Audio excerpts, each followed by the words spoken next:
Yes. What's up, guys? Ni Frostalika enough hivi. Now, how many people feel that religion siku hizi inatumika kama tool of extorting money? How many people have realized inatumika kama tool of deception? From the zile wale mapastors wamekuwa exposed. From wale mapastors wamekuwa exposed. Right from Pastor Mackenzie na ile time yenye Pastor Kanyari alikuwa exposed. Nani tena like so many people, so many pastors wamekuwa exposed. Like this Nigerian pastor anaitwa TB Joshua. TB Joshua pia alikuwa exposed. Na ile yake ilikuwa worse.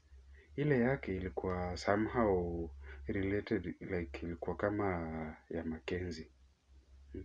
Ile yake ilikuwa kama ya Mackenzie. And in fact ile ya TB Joshua alikuwa guarded mpaka na makarao. Alikuwa guarded mpaka na makarao. Actually TB Joshua is a Nigerian pastor. Self-proclaimed prophet. I feel that hii nini inatumika kama a tool of exploitation bwana. The way things zina happen, not pleasing at all, not pleasing at all, not pleasing at all. Mpaka mtu tulikuwa tunadhani ako holy akakuwa exposed. Yewe usiamini mapasta wa sahii.